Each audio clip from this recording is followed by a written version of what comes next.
The email server investigation and its potential impact on Hillary Clinton if she's elected president is the focus of a new article in The Atlantic.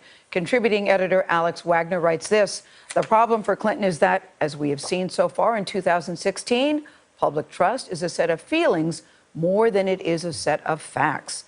Alex Wagner joins us at the table to discuss. Good morning to you. Good to see you guys. Is it November 9th yet? I know. Aren't we all counting the days? 1 week from today. Red X marks on the calendar. Yes, I've got that too.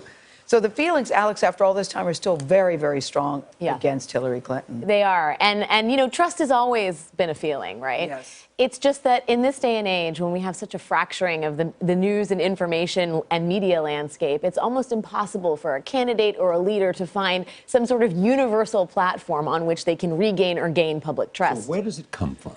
Where does the lack Distrust of public, you know, I think there are a number of sources probably, Charlie. I think when you talk about Hillary Clinton, certainly her husband's record for the progressive base of the Democratic Party, I think is an area of great skepticism. What will she actually? Was this interest? Sure, of course. And the third way sort of triangulation of Democratic politics that was a hallmark of Bill Clinton is really not where the Democratic Party is anymore. I mean, it has shifted dramatically and pretty precipitously to the left. So I think there's skepticism on the left about what kind of leader Hillary Clinton will actually be if she's in the White House. And then I think that there's just an accretion of years of mistrust on the right and to some degree in the center about the various scandals that have plagued the Clintons in their time in public life. Are you hearing whisperings even in her own party? Yeah, I mean, I think what happened last week, we were treated to another batch of WikiLeaks stolen emails from John Podesta's account, which reflect a serious amount of consternation inside her own campaign about how she handled the email scandal when it first broke. That is not good if you're thinking about what does a Clinton administration look like and how does it function. But you also heard some, I'm not going to say saber rattling, but discontent from the progressive base about who she's actually going to appoint in key positions in the Treasury Department, what's she really going to do on TPP.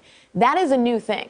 Up until now, I feel like Democrats have basically sort of held their fire and said, let's deal with it on November 9th if she's elected.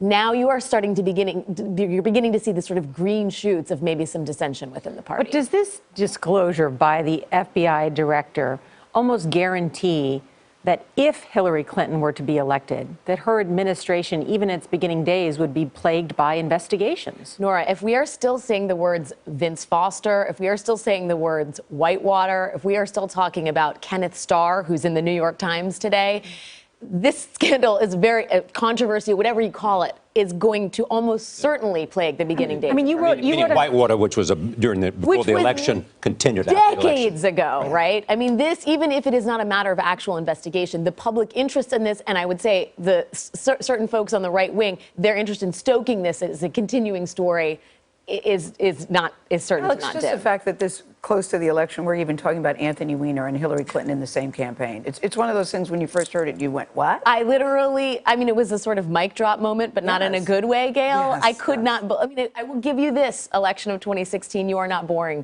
It has been a constantly changing weather pattern. The fact that Democrats are forced to say the words Anthony Weiner 10 days, 9 days before an election is not where the party thought it was going to be. and allegations of men behaving badly. Absolutely. In both parties dominating much of the discussion. Absolutely. And I think it's a reminder for women that when you have women in positions of power, allegations and swirl of sexual assault are definitely not as frequent, are they, Nora?